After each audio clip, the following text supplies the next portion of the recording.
Au nom du Père, du Fils et du Saint-Esprit, ainsi soit-il. Eh bien, chers frères, nous voyons dans l'Évangile d'aujourd'hui cette guérison instantanée faite par notre Seigneur Jésus-Christ d'un lépreux. Elle est extrêmement simple, cette guérison. Un homme s'approche de Jésus, un lépreux, et le lépreux était rejeté de la société à l'époque, c'était une épouvantable maladie.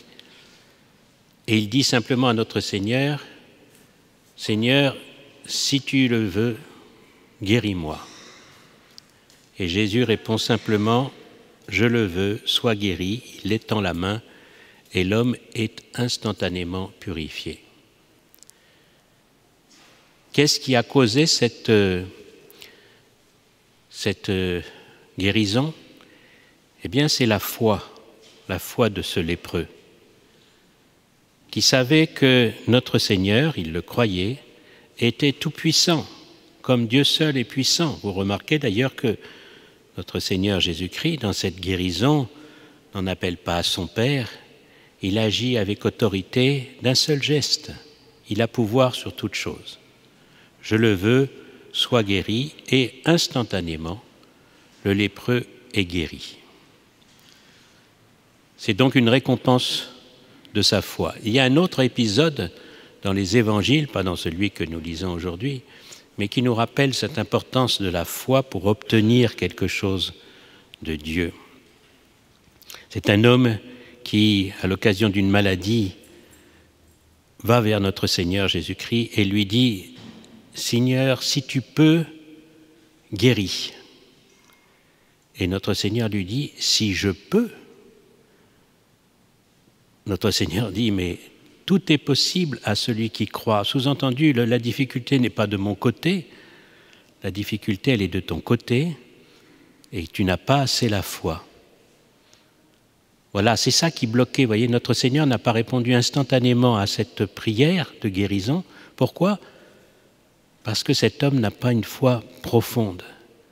Alors heureusement, dans l'Évangile, nous dit que cet homme s'est prosterné devant notre Seigneur et a dit « Seigneur, je crois, mais viens en aide à mon incrédulité. » Et ça, c'est extrêmement beau, parce que cet homme a bien conscience, certes, qu'il a la foi, il veut avoir la foi, et d'un autre côté, il sent que sa foi est imparfaite. Et alors, il se prosterne devant Jésus pour lui demander cette grâce de la foi, parce que c'est un don, et c'est un don gratuit de Dieu.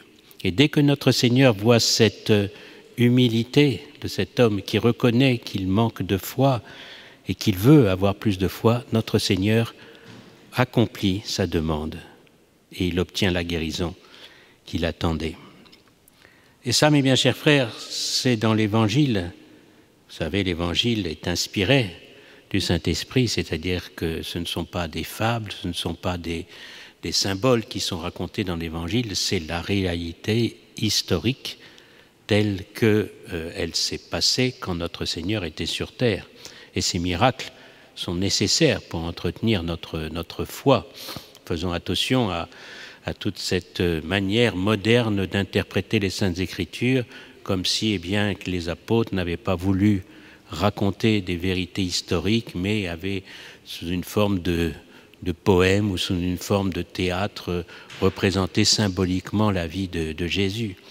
Malheureusement, cette conception moderne de l'interprétation de la Sainte Écriture, on la retrouve même au sein de l'Église aujourd'hui, et c'est une très grave erreur que déjà Saint Pie X avait stigmatisée. Et effectivement, si les évangiles ne sont pas vrais, tels que nous l'entendons, de vérité historique, alors notre foi repose sur rien. C'est ce que dit saint Paul, si le Christ n'est pas ressuscité, eh bien, notre foi est vaine. Voilà. Et si Jésus est ressuscité, nous le savons par les évangiles, justement, auxquels nous donnons un assentiment de foi, parce que c'est la parole de Dieu, qui ne peut ni se tromper, parce qu'il est infiniment parfait, la sagesse même, l'intelligence même, et il ne peut ni se tromper, ni nous tromper. Donc les deux éléments sur lesquels repose notre foi, c'est la vérité de Dieu, que Dieu est vrai, il connaît toutes choses, et la bonté de Dieu, Dieu qui veut que cette vérité se transmette. Oui, nous sommes des hommes de peu de foi, nous manquons de foi. Si nous avions plus de foi, eh bien nous obtiendrions plus de Dieu. Il y a un épisode dans Saint Matthieu aussi, au chapitre 14, vous le connaissez, il est célèbre. Jésus vient de prêcher aux foules vers une multiplication des pains. Il invite ses apôtres à retraverser sur l'autre rive le lac de Tibériade. Lui reste sur la rive, un peu en hauteur, et il prie toute la nuit. Et pendant que les apôtres traversent pendant la nuit le lac, eh bien, la tempête se lève. Et Jésus, là où il prie, il voit les apôtres qui se battent contre les vents et contre les vagues. Et il décide de s'approcher d'eux. Il vient au-devant d'eux en marchant sur les eaux. Et la réaction des apôtres, vous voyez comme ils ont peu de foi, la réaction des apôtres, c'est quand ils voient cet homme qui s'avance en marchant sur les eaux, ils pensent que c'est un fantôme. Et ils ont peur. Et Jésus les rassure. N'ayez pas peur, c'est moi, ayez confiance. Et alors Saint Pierre, qui est toujours extrêmement prompt à réagir, voyant cela, dit « Seigneur, si c'est toi, eh bien, commande que je vienne à toi en marchant sur les eaux. » Et Jésus lui dit tout simplement « Eh bien, viens, viens. » Et Saint Pierre enjambe la barque et se met à marcher sur les eaux. Et il n'en revient pas. Ça nous montre la puissance de la foi. Et puis tout d'un coup, le vent se lève un peu plus fort. Et là, Saint Pierre, il se dit, mais qu'est-ce qui se passe là tout d'un coup? Et il manque de foi. Il devrait se dire, mais je suis avec notre Seigneur, je ne risque rien. Et alors, comme il manque de foi, il commence à s'enfoncer dans les eaux. Il s'enfonce dans les eaux. Et notre Seigneur s'avance et il l'agrippe, dit le texte de l'Évangile, il l'agrippe pour le tenir. Et il lui dit, homme de peu de foi, pourquoi as-tu douté? Mes frères, si nous avions la foi, nous obtenirions beaucoup plus que ce que nous obtenons. Parce que c'est ça que Dieu demande de nous, la foi, qui est un don qui nous a été donné au baptême et qui est un don qui grandit à chaque fois que nous accédons au sacrement. Mais il faut poser des actes de foi. Regardez, je reviens au lépreux de cet évangile d'aujourd'hui. Dès qu'il est guéri, notre Seigneur lui dit « Va te montrer au grand prêtre ». C'était l'acte qui était nécessaire pour retourner dans la vie officielle, parce que les lépreux étaient exclus de la vie officielle. « Va te faire reconnaître par les prêtres comme étant guéri, afin de rendre témoignage, dit Jésus, afin d'être un témoin pour eux. » Et donc il nous faut chasser le respect humain et être fiers de notre foi, savoir, à temps et à contre-temps, mais savoir confesser la foi. Vous êtes dans un repas, il y a toujours un invité qui est un peu extravagant et qui va se moquer un peu de la religion. Comment est-ce qu'on peut croire à la résurrection? Et qu'est-ce que ces gens qui vont à la messe le dimanche, tout ça? Et vous dites rien. Vous ne bougez pas, le nez dans votre assiette. Alors qu'il suffirait de dire, ben si, moi je vais à la messe le dimanche, et j'en suis fier, et je crois, parce que tout ça repose sur l'autorité de l'Église, l'autorité de notre Seigneur. Ce serait un acte de foi. Un acte public de foi, bien chers frères, l'Église accorde à la personne qui fait un acte public de foi une indulgence plénière, pour montrer l'importance que cela a. Oui, nous sommes des hommes de peu de foi, nous rougissons de notre foi, et c'est pour ça que nous obtenons peu. Si nous confessions plus notre foi, avec prudence, avec sagesse, il ne s'agit pas de monter sur un cajot, place Maubert, et commencer à remuer les bras en faisant des prédications dans tous les sens.